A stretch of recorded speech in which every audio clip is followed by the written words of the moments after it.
Firm नहीं, यही सब सुनती रही। एक दिन अम्मी ने फोन किया और कहा, सबा, अगर तन्हा हो तो कुछ दिन मायके आ जाओ। मैंने मना कर दिया क्योंकि मैं जानती थी कि अगर फहद अचानक आ गया और मैं यहाँ ना मिली तो मैं हर रोज उसकी वापसी की तैयारी करती, उसके पसंदीदा कपड़े प्रेस करके रखती, उसका तकिया ठीक करती, उसके लिए उसकी पसंदीदा खुशबू लगाती। लेकिन वो नहीं आया। कई बार रिश्तेदार आने लगे और अजीब बातें होने लगी। 2 साल हो गए शादी को, कोई बच्चा नहीं, कहीं कोई मसला तो नहीं। शायद सबा में ही कोई कमी है। मेरे सब्र का इम्तिहान था वो वक्त। रातें सबसे ज्यादा मुश्किल होती थीं। मेरी आंखें नींद को तरस जाती थीं। कभी रोते रोते सो जाती, कभी बस चुपचाप छत को देखती रहती। कभी कभी दिल में सवाल उठता, क्या मैं सच में शादीशुदा हूँ? जब मेरा शौहर ही 2 साल से साथ नहीं है तो यह रिश्ता क्या है? सिर्फ एक नाम, एक ख्वाब, या कोई अधूरी कहानी? एक बार मैं बहुत बीमार पड़ गई। तेज बुखार, पूरा जिस्म दुखता था। डॉक्टर ने आराम का कहा, मगर अंदर का दर्द कोई दवा नहीं दूर कर सकती थी। मैं बिस्तर पर पड़ी रही और हर पल यही दुआ करती रही, या अल्लाह, अब उसे भेज दे। मेरी हिम्मत जवाब दे रही है। और फिर ठीक 2 साल बाद एक दिन जब मैं सजे संवरे बिना किसी वजह के अपने कमरे में बैठी थी, दरवाजे की घंटी बजी। बाहर उसकी बहन की आवाज आई, सबा, देखो कौन आया है। मैंने जल्दी से दुपट्टा संभाला और बाहर भागी। सामने फहद खड़ा था। दरवाजे पर खड़ा वो शख्स फहद ही था, मगर कुछ बदला हुआ सा। उसकी आंखों में थकान थी, चेहरा थोड़ा बुझा हुआ। मगर जब मेरी आंखों से उसकी आंखें मिली तो मैं बस फूट पड़ी। वो चुपचाप मेरे पास आया, मेरे आंसू पोंछे और कहा, सबा,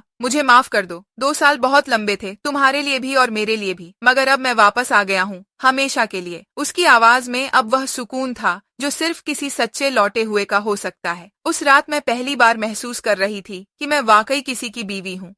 हमने बहुत देर तक बातें की। उसने बताया कि किस तरह वो एक प्रोजेक्ट में ऐसा फंसा कि बाहर आने का रास्ता ही नहीं था। कंपनी की पॉलिसीज, वीजा के मसले और हालात ने उसे 2 साल तक बांध कर रखा। मैं हर रोज तुम्हें याद करता था सबा, उसने कहा, मगर हर बार सोचता था कि तुम्हारे बिना मेरी जिंदगी अधूरी है और तुम्हारे पास लौटना ही मेरी असली जीत होगी। उस रात हमारी जिंदगी की नई शुरुआत थी, मगर सब कुछ उतना आसान नहीं था। दोपहर को जब हम दोनों लंच के लिए बैठे तो घर में माहौल कुछ बदला बदला सा लगा। उसकी माँ, जो पहले बहुत नरम थीं, अब कुछ खामोश रहने लगी थीं। रिश्तेदारों के तानों ने शायद उन्हें भी बदल दिया था। कई बार मुझे ऐसा महसूस होता कि वह मुझे कसूरवार मानती हैं कि 2 साल से घर सूना रहा, कि कोई औलाद नहीं हुई। फहद ने जब यह सब देखा तो उसने सबके सामने कहा, इसमें सभा का कोई कसूर नहीं। अगर कसूरवार कोई है तो हालात हैं, वक्त है और मैं खुद हूँ। सभा ने मेरा इंतजार किया, मेरी गैर मौजूदगी में इस घर को संभाला और हर दिन मेरी दुआ की। उसके लफ्जों ने मेरी आंखों को फिर नम कर दिया, मगर इस बार वो आंसू दर्द के नहीं थे, सुकून के थे। कुछ हफ्तों बाद हमारी जिंदगी ने एक नया मोड़ लिया।